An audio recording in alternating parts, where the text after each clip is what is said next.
ஆன்மீக அன்பர்கள் அனைவருக்கும் வணக்கம். நாம் நம்மளுடைய சேனலில் தொடர்ந்து நிறைய சுவாரஸ்யமான ஆன்மீகம் சார்ந்த தகவல்களை தாங்க பார்த்துட்டு வந்துட்டு இருக்கோம். அந்த வரிசையில் இன்னைக்கு நம்ம பார்க்கக்கூடியது ரொம்பவே சுவாரஸ்யமான ஒரு தகவல் தாங்க. மார்ச் மாதம் 29ஆம் தேதி ரொம்பவே அற்புதமான ஒரு நாளாக இருக்கு.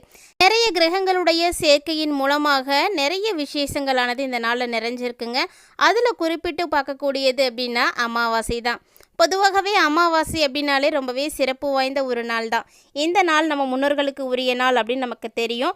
இருந்தாலுமே கூட இந்த மார்ச் 29ஆம் தேதி இன்னுமே நிறைய விசேஷங்களானது இருக்குங்க. அதெல்லாம் என்ன அப்படின்றத பற்றியும், இந்த அமாவாசை 29ஆம் தேதி ஆரம்பமானாலுமே கூட அதனுடைய தாக்கம் பார்த்திங்கன்னா 28ஆம் தேதியிலிருந்து இருக்கும். அதனால் என்ன மாதிரியான பலன்களை மேசராசி என்பர்கள் அடைய போகிறாங்க அப்படின்னு தான் இந்த பதிவில் நம்ம டீட்டெயிலாக தெரிஞ்சுக்க போகிறோம். வீடியோ ரொம்பவே இன்ட்ரெஸ்டிங்காக இருக்கும். ஸ்கிப் பண்ணிடாமல் முழுமையாக பார்த்து பயன்பெறுங்க. 2025ஆம் ஆண்டினுடைய மார்ச் மாதம், அதாவது மார்ச் 29ஆம் தேதி இருக்கக்கூடிய அற்புதமான அமாவாசையானது தமிழ் மாத கணக்கின்படி பார்த்தோம் அப்படின்னா பங்குனி மாதம் தாங்க. இந்த பங்குனி மாத அமாவாசை அப்படின்றது ஆண்டின் அடிப்படையில் பார்க்கையில் கடைசி அமாவாசை அப்படின்னு சொல்லலாம். இந்த பங்குனி அமாவாசையில் நிறைய நிகழ்வுகளானது ஏற்பட்டிருக்கு. தமிழ் பஞ்சாங்கம் மற்றும் தமிழ் ஆண்டுகளுடைய அடிப்படையில் 12 மாதங்களில் கடைசியாக இருக்கக்கூடிய பங்குனி மாதத்தில் வரக்கூடிய அமாவாசை தாங்க இந்த ஆண்டினுடைய 3வது அமாவாசை. அந்த அமாவாசை மார்ச் 29ஆம் தேதி 2025 சனிக்கிழமை அன்னைக்கு வந்திருக்கு. அபூர்வமாக பல ஆண்டுகளுக்கு பிறகு பங்குனி மாத அமாவாசை அன்று சூரிய கிரகணமும் ஏற்பட்டிருக்குங்க. இதுவே பார்த்திங்கன்னா ஒரு ஸ்பெஷல் அப்படின்னு தான் சொல்லணும். இது மட்டும் இல்லாமல் பங்குனி மாத அமாவாசை சனிக்கிழமை அன்று வந்திருக்கு. ஸோ பித்ருதுகள் தோஷம் போக்கக்கூடிய பங்குனி அமாவாசையானது ரொம்பவே அற்புதமான ஒரு நாளில் தான் வந்திருக்குன்னு சொல்லணும். ஸோ தர்ப்பணம் செய்வதற்கு உகந்த நேரம் என்ன மாதிரியான வழிபாடுகள் எல்லாம் செய்யலாம் அப்படின்றத பற்றின நிறைய சுவாரஸ்யமான விஷயங்களை தான் இந்த பதிவில் நம்ம தெரிஞ்சுக்க போகிறோம். அதெல்லாம் பார்க்கறதுக்கு முன்னாடி நீங்கள் இன்னும் நம்ம சேனலை சப்ஸ்கிரைப் பண்ணாமல் இருக்கீங்க அப்படின்னா மறக்காமல் சேனலை சப்ஸ்கிரைப் பண்ணிக்கோங்க. கூடவே பக்கத்தில் இருக்கிற பெல் ஐக்கானையும் கிளிக் பண்ணிக்கோங்க. அப்போ தான் நாங்கள் போடக்கூடிய வீடியோக்கள் எல்லாமே உங்களுக்கு நோட்டிஃபிகேஷனாக உடனுக்குடன் வந்தடையும். நீங்களும் பார்த்து பயன்பெறலாம். வாங்க வீடியோக்குள்ளே போகலாம். பங்குனி மாத அமாவாசை பார்த்திங்கன்னா மார்ச் 29ஆம் தேதி எனக்கு வந்திருக்கு. இருந்தாலுமே கூட இதனுடைய தொடக்க நேரம் எப்போ அப்படின்னா மார்ச் 28ஆம் தேதி அன்றைக்கே அமாவாசை திதியானது ஆரம்பமாயிடுதுங்க. ஸோ உங்களுக்கு அதனுடைய தாக்கம் 28ஆம் தேதியிலிருந்து இருக்கும். அதாவது திதி ஆரம்பமாகக்கூடிய நேரமானது மார்ச் மாதம் 28ஆம் தேதி இரவு 7:24 ஆரம்பமாகி முடியக்கூடிய நேரம் மார்ச் 29 ஈவினிங் டைமில் தாங்க முடியுது. 5:12 அமாவாசை முடிஞ்சிடுது. ஸோ வெள்ளிக்கிழமை அன்னைக்கு மாலையிலேருந்தே அமாவாசை திதி ஆரம்பமாயிடுது. அதனால் அதனுடைய தாக்கத்தை நீங்கள் வெள்ளிக்கிழமையிலேருந்தே பார்க்குவீங்க. இருந்தாலுமே கூட இந்த திதியினுடைய அடிப்படையில் அமாவாசை அப்படின்றது முழுமையாக என்றைக்கு அனுஷ்டிக்கப்படுது அப்படின்னு பார்த்தீங்கன்னா சனிக்கிழமை தாங்க. எப்போதுமே பொதுவாக சூரிய உதயத்தின் பொழுது எந்த திதியானது இருக்கோ அதை தான் நம்ம அன்றைய முழுவதுக்கான திதின்னு எடுத்துக்கணும். அப்படி பார்த்தீங்கன்னா அமாவாசை சனிக்கிழமை அன்னைக்கு தான். அமாவாசை அன்னைக்கு தர்ப்பணம் எப்படி கொடுக்கணும் அப்படின்னு பார்த்தீங்கன்னா இந்த திதியில் முழுவதும் நீடிக்கக்கூடிய மதிய நேரத்துக்குள்ளே கண்டிப்பாக நீங்கள் தர்ப்பணம் செய்துக்கிறது ரொம்ப ரொம்ப நல்லது. அதனால் மதியம் 12 மணிக்குள்ளே அமாவாசைக்கான தர்ப்பணத்தை நீங்கள் செய்து முடிக்கிறதுக்கு பாருங்க. இது இல்லாமல் அமாவாசை அன்னைக்கு சூரிய கிரகணமும் ஏற்பட்டிருக்குங்க. இந்த ஆண்டு மீன ராசியில் ராகுவோடு சூரியன் இணைந்திருக்கக்கூடிய காலத்தில் சந்திரனும் இணையக்கூடிய நேரத்தில் அமாவாசை அன்னைக்கு தான் இந்த சூரிய கிரகணமானது உருவாகியிருக்கு. ஸோ ஆண்டினுடைய முதல் சூரிய கிரகணம் மார்ச் 29ஆம் தேதி அன்னைக்கு தான் ஏற்பட இருக்கு. அதே போல தாங்க 2 ஆண்டுகளுக்கு ஒரு முறை நடக்கக்கூடிய சனி பயிற்சியும் இந்த மார்ச் 29ஆம் தேதி சனிக்கிழமை அன்னைக்கு தான் நடந்திருக்கு. அது மட்டும் இல்லாமல் 6 கிரகங்களுடைய சேர்க்கையும் இந்த மாதத்தில் நிகழ்ந்திருக்கு அப்படிங்கிறது குறிப்பிடத்தக்க ஒரு விஷயம். நம்முடைய கர்ம வினைகளுக்கும் பாவங்களுக்கும் ஏற்ப நமக்கு பலன்களை கொடுக்கக்கூடிய கிரகம்னா அது சனி பகவான் தான். இவர் சனிக்கிழமையில் அமாவாசையில் அன்னைக்கு பயிற்சி ஆகிறது ரொம்ப ரொம்ப சிறப்பு வாய்ந்தது அப்படின்னு சொல்லலாங்க.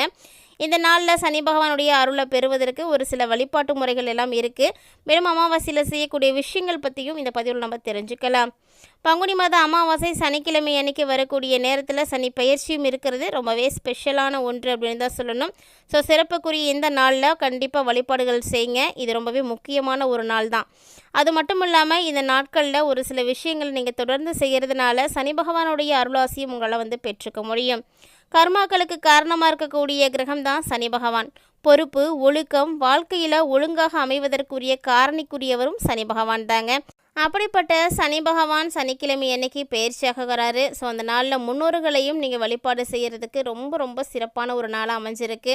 சனிக்கிழமையில் வரக்கூடிய அமாவாசையில் சனி பகவான் மற்றும் சிவபெருமானை நீங்கள் தொடர்ந்து வழிபாடு செய்கிறது நல்ல ஒரு பலன்களை உங்களுக்கு ஏற்படுத்தி கொடுக்குங்க.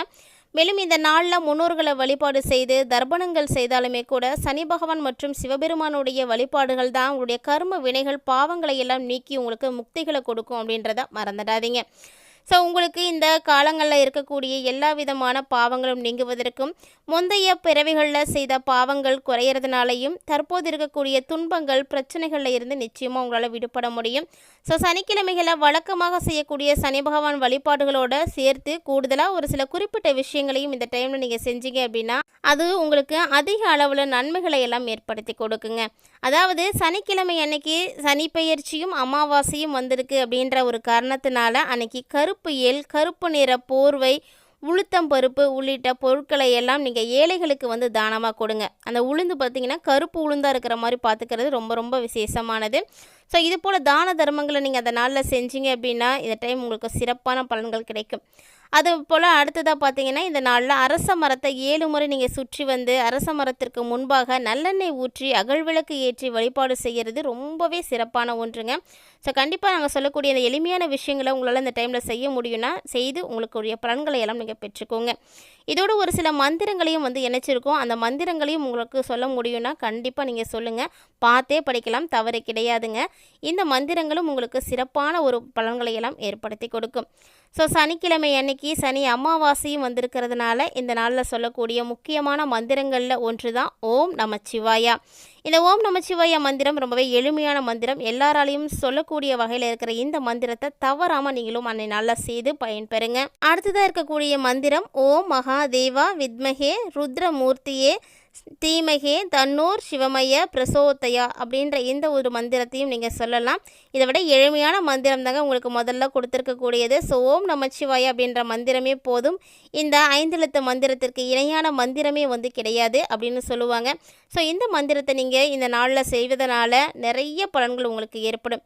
அதோடு சனீஸ்வர பகவானுக்கு உரிய மந்திரம் சனி சாலிசா மற்றும் அனுமன் சாலிசா ஆகிய மந்திரங்களையும் இந்த டைமில் நீங்கள் படிக்கலாம். இதுவும் பார்த்திங்கன்னா உங்களுக்கு மிகப்பெரிய மாற்றங்களை ஏற்படுத்தி கொடுக்கும். தெய்வீக அருள் கிடைப்பதற்கு உதவியாக இருக்கும். ஸோ இது போன்ற எளிமையான விஷயங்களை இந்த அமாவாசை நாளில் நீங்கள் செய்து நல்ல ஒரு பயன்களை வந்து பெற்றுக்கோங்க. இந்த பதிவில் சனிக்கிழமை அன்னைக்கு வரக்கூடிய அமாவாசையை பற்றின நிறைய சுவாரஸ்யமான விஷயங்களை எல்லாம் பார்த்துருப்பீங்கன்னு நினைக்கிறேன். அதோடு பார்த்தீங்கன்னா இதனால் ஏற்படக்கூடிய கிரக மாற்றங்களும் கண்டிப்பாக ஒவ்வொரு ராசிகார்களுமே தாக்கங்களை தான் ஏற்படுத்தி கொடுக்குது. அந்த வரிசையில் மேசராசி என்பவர்களுக்கு பார்த்தீங்கன்னா சிறப்பான ஒரு பலன்கள் காத்துட்ருக்கு அப்படின்னு தான் சொல்லணும். வீரத்தை அணிகலன்களாக கொண்டவர்கள் தாங்க செவ்வாய் பகவான். இந்த செவ்வாயை ராசி அதிபதியாக பெற்றிருக்கக்கூடிய மேசராசி என்பவர்களும் எப்போதும் வீரமானவர்கள் தான் சொல்லணும். ரொம்பவே சுறுசுறுப்பானவர்கள், எந்த வேலை கொடுத்தாலும் சிறப்பாக செய்து முடிக்கக்கூடியவர்கள், கடினமான உழைப்பாளிகள் அப்படின்னு இவங்களை நிறைய விஷயங்களை வந்து நம்ம சிறப்பித்து வந்து சொல்லலாம். அப்படிப்பட்ட நேயர்களே உங்களுக்கு நவகிரகங்களின் நாயகனாக இருக்கக்கூடிய சூரிய பகவான் ராசிக்கு 12வது இடத்துல இந்த காலகட்டங்களில் இருக்கிறாரு. ஸோ இதனால் இதுவரைக்கும் இருக்கக்கூடிய பிரச்சனைகளில் இருந்து உங்களுக்கு முற்றிலுமாக ஒரு விடிவு கிடைக்கக்கூடிய நேரம் அப்படின்னு சொல்லலாம். ஏன்னு பார்த்தீங்கன்னா உங்களுக்கு பல வழிகள்லையும் வரக்கூடிய விஷயங்கள் எல்லாமே வந்து அடைக்கப்பட்டிருக்கும். நாலா பக்கமும் இருக்கக்கூடிய கதவுகள் அடைக்கப்பட்டு இருக்கும் பொழுது நம்ம எப்படி வெளியே போக முடியும்? அதே போல தாங்க இந்த டைமில் நீங்கள் எல்லா வகையிலுமே வந்து அடைக்கப்பட்டு இருக்கீங்க. ஆனால் இந்த டைமில் அடைத்த மடையில் இருந்து எப்படி கசிவு நீர் போல் உங்களுக்கு நீர் வெளியே வருமோ அதே போல தான் உங்களுக்கு எல்லா வழிகளும் மூடப்பட்டு இருந்தாலுமே கூட பணவரவு கண்டிப்பாக இருக்குது. ஸோ அதனால் கவலைப்பட வேண்டாம். செவ்வாயும் 3வது இடத்துல இருக்கிறாரு. லாட்ரி பந்தயங்கள்லாம் உங்களுக்கு நிச்சயம் வெற்றி கிடைக்கும். ஸோ இதெல்லாம் செய்யக்கூடியவங்க இந்த டைமில் சிறப்பான பலன்களை பார்க்க முடியுங்க.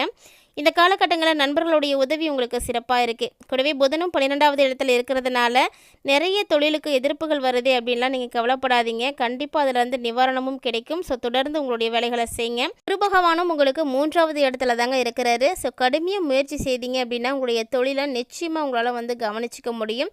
ஏதாவது ஒரு வகையில் உங்களுக்கு நிம்மதி அப்படிங்கிறது கிடக்கூடிய வகையில் ஒரு சில செயல்பாடுகள் நடந்துகிட்டே தாங்க இருக்கும். அதை பற்றிலாம் கவலைப்படாதீங்க. சுக்கிரனும் 12வது இடத்துல தான் இருக்கிறாங்க. ஸோ பூர்வீக சொத்தில் இது வரைக்கும் இருக்கக்கூடிய வில்லங்கங்கள் எதுவாக இருந்தாலுமே அதெல்லாம் வந்து விலக ஆரம்பிச்சிடும். சனி பகவானும் உங்களுக்கு 11வது இடத்துல தான் இருக்கிறாங்க. விற்கணும் அப்படின்னு நினைக்கக்கூடிய விஷயத்தை கூட இந்த டைமில் உங்களால் விற்க முடியாதுங்க. அது தள்ளி போயிட்டே தான் இருக்கும். மேலும் தொழிலில் புதிய முதலீடுகள் செய்யலாமா அப்படின்னா தாராளமாக செய்யலாம். அதில் எந்த பிரச்சனையும் இருக்காது. ஆனால் அகலக்கால் மட்டும் வைக்காதீங்க. அது எப்போதுமே ஆபத்தான ஒன்று தான். வேறு ராகு பார்த்தீங்கன்னா 12வது இடத்துல இருக்கிறாரு. ஸோ 12ல் ராகு இருக்கும் பொழுது வெளியூர் பயணங்களானது ஏற்படும். இதனால் வீண் அலைச்சல் மட்டும்தான் உங்களுக்கு மிஞ்சுமே தவிர எந்த விதமான காரியங்களும் சிறப்பாக முடியறதுக்கு வாய்ப்பு கிடையாது. இதனால் நிம்மதியானதை கெடுவதற்கும் வாய்ப்பு இருக்குது. கேது பகவான் 6வது இடத்துல இருக்கிறாருங்க. ஸோ நெருங்கிய உறவினர்களே உங்களுக்கு எதிரியாக மாறுவாங்க. ஸோ எல்லாருக்கிட்டையும் நீங்கள் ஜாக்கிரதையாக வந்து இருக்கணும். இந்த பதிவில் அமாவாசைக்கு அப்புறமா ஏற்படக்கூடிய கிரக மாற்றத்தின் அடிப்படையில் மேசராசினியர்களுக்கு கிடைக்கக்கூடிய பலன்கள் எப்படி இருக்குது அப்படின்றத பார்த்துருப்பீங்கன்னு நினைக்கிறேன். வீடியோ பிடிச்சிருந்தா லைக் பண்ணுங்கள், ஷேர் பண்ணுங்கள், மறக்காமல் கமெண்ட் பண்ணுங்கள். மேலும் இது போல் நிறைய சுவாரஸ்யமான தகவல்களோட மற்றொரு ஆன்மீக பதிவில் சந்திக்க